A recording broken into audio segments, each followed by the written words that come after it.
Lately I've been looking back along this winding road to the old familiar markers of the mercies I have known.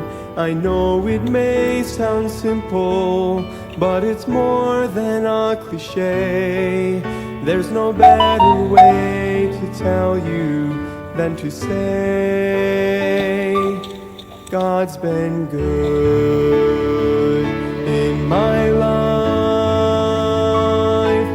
I feel blessed beyond my wildest dreams when I go to sleep each night.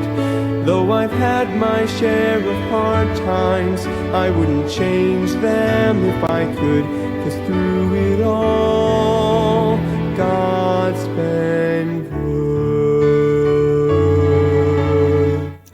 Magandang gabi muli sa ating lahat mga kapatid. At dito muli tayo sa ating daily words of encouragement. I pray na maging pagpapala po ito sa bawat isa sa atin. Tayo po ay manalangin, dakilang Ama, Diyos naming banal at makapangyarihan sa lahat.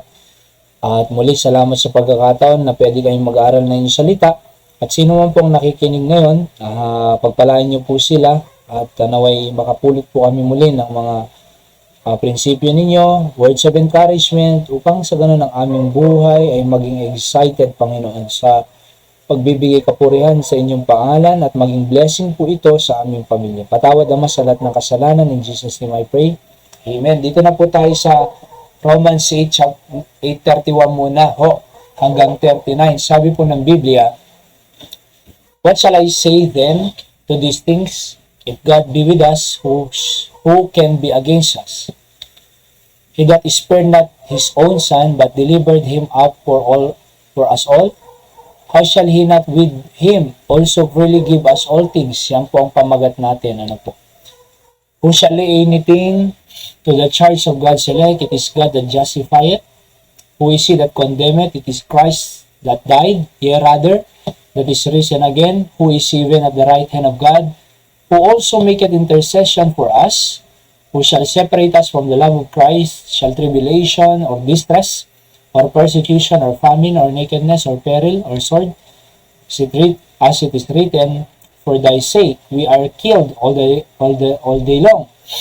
We are accounted as sheep for the slaughter. Nay, in all these things we are more than conquerors through him that loved us. For I am persuaded that neither death, nor life, nor angels, nor principalities, nor powers, nor things present, nor things to come, nor height, nor depth, nor any other creature shall separate us from the love of God, which is in Christ Jesus our Lord." Okay, so freely give us all things, sabi ng Biblia, mga kapatid. Ano po? Sapagkat ang sabi ng iba ay talagang ang hirap ng buhay. Sabi ng iba ay bakit ganito ang buhay. Pero kapatid, nais ko pong sabihin sa atin na kung ang Diyos ay nasa atin po, naibigay ang pinakamahalaga, walang iba kundi ang kaligtasan po natin. Ibinigay ng Diyos ang kanyang bugtong anak na si Kristo Jesus na namatay sa cross ng Kalbaryo para sa kabayaran ng ating kasalanan.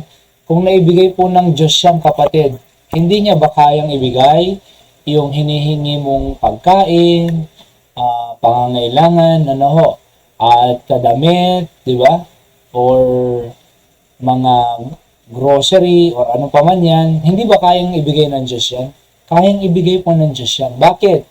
Kung naibigay niya nga yung kanyang anak na mamatay para sa atin, how much more yung mga bagay na yan, di ba? Yung illustration nga dyan, kung may 5 pesos ka sa bulsa mo at piso, 5 at piso, di ba? Kung nahulog nga yung 5 pesos, hindi kaya mahuhulog yung piso. Mahuhulog. Oo. Kung naibigay ng Diyos ang pinakakailangan natin, need ng tao, kung naibigay ng Diyos yung pinakamahalaga sa tao, hindi niya ba kayang ibigay yung pagkain, yung damit, yung pang-tuition, yung pag-aaral, pang-aral? Hindi niya ba kayang ibigay yung mga pangangailangan natin? Mas madali po sa Diyos. Kaya nga po, pinakamaganda, manatili lang po tayo sa kalooban ng Diyos, manatili lang po tayo sa pag-ibig ng Diyos, kasi nasabi nga ng Bible who shall be able to separate us from the love of God? Wala na eh. Actually, sabi dito sa verse 31, what shall we say then to these things? If God before us, who shall be against us? Kung ang Diyos ay nasa harapan natin, ang Diyos ang naglilid sa atin, ang Diyos ay para sa atin, who shall be against us? Diba? Sino bang makakagapi? Sino bang makakatalo? Wala. Bakit? Kasi ang Diyos po ang kasakasama natin. Ang Diyos ang protekta. Ang Diyos ang gumagabay. Ang Diyos ang naglilid po sa atin. Wala pong makakatalo sa atin. Diba? And sa lahat ng ating mga pangangailangan, kayang-kaya, freely give us all things. Sabi nga ng Bible God is able to make all grace abound toward you. Doon po sa 2 Corinthians chapter 8, verse 9. God is able to give us all things sa atin, kapatid. At alam niyo, sabi pa dito sa verse number 34, who is he that condemneth? It is Christ that died, ye rather, that is risen again. Who is even at the right hand of God, who maketh intercession for us. So, ang Diyos po, nasa langit, nasa kanang luklukan ng Ama sa langit. At alam niyo po, ang sabi ng Biblia dito, He maketh intercession for us. Pinagpipray pa tayo ng Panginoong Jesucristo. O, sa tuwing nakikita niya po tayong nanghihina, sa tuwing nakikita niya po tayong numulupaypay, o kaya sa tuwing nakikita niya po tayong nawawala sa kalooban ng Diyos, sa tuwing nakikita niya po tayong nahihirapan na buhay ng ating pamilya, ang alam niyo po, ang ginagawa ng Diyos, ang Panginoong Jesucristo, pinapanalangin tayo, sabi dito sa verse 34, who maketh intercession for us. Oo, kung ikaw na inalalayo sa kalooban ng Diyos, backslide na, kung ikaw na ay nahihirapan sa ginagawa mo sa buhay, ang Diyos pinagpipray ka. Na lumakas. Ang Diyos pinagpipray ka na makabangon.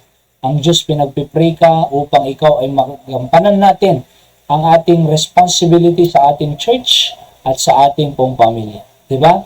Napakaganda. Sa katunayan po, pag nasa problema ka, tapos sabi ng isang pastor man yan, or preacher, or spiritual leader, sasabihin niya sa'yo, Brad, pinagpipray kita. Sister, pinagpipray kita. Anong mararamdaman mo? Abay, masaya ka. Encourage ka, di ba? Inspired ka, kumbaga. Oo, talagang pinalakas ka ng kanyang sabing pinagpipray kita. How much more ito? Ang Panginoong Jesucristo mismo ang nagsabi, who also maketh intercession for us. Kaya alam niyo po, napakagandang isipin po ng Diyos na nanalangin sa atin para maibigay ang ating pangangailangan, hindi lang po financial, material, physical, mental, emotional, but higit sa lahat, spiritual needs natin. Freely give us all things sapagkat ang Diyos, pinagpipray po tayo mga kapatid. Kaya nga dito sa verse 35, who shall separate us from the love of Christ? Shall tribulation? Hindi ka na ba mahal ng Diyos pag may tribulation? Or distress? Hindi ka na ba mahal ng Diyos pag nasa distress ka? Or persecution? Hindi ka ba na mahal ng Diyos pag nasa persecution ka? Or famine? Hindi ka na ba mahal ng Diyos kung may famine, taggutom, nakedness, peril, sword? Wala na ba yung pag-ibig ng Diyos? Wala. Nandun pa rin po ang pag-ibig ng Diyos. Walang makakapagpahiwalay sa atin sa pag-ibig ng Diyos. Di ba? At alam niyo po, kung yung tao umiibig binibigay niya lahat ng gusto ng kanyang iniibig. How much more ang Panginoon? Who shall separate us from the love of Christ? Di ba? Kung yung ang asawa mo, binibigay mo lahat sa kanya, kung anong kailangan niya, how much more? Oo, ang love of Christ. Diba? So, lahat po ng pangangailangan natin, walang makakapagpahiwalay sa atin sa love of Christ. Hindi yung nakaranas lang tayo ng kaunting problema, sasabihin mo, parang iniwanan na ako ng Panginoon Hindi na yata ako mahal ng Panginoon. Walang magpapahiwalay. Sabi dito, who shall separate us from the love of Christ? Walang magpapahiwalay po sa atin sa pag-ibig ng Diyos. Kaya hindi ibig sabihin, pag nagproblema ka, wala na yung love of Christ. Hindi. Hindi ibig sabihin, pagka napagod ka, wala na yung love of Christ. Or hindi sinagot yung pag-prayer request mo, wala na yung love of Christ. Nandiyan pa rin.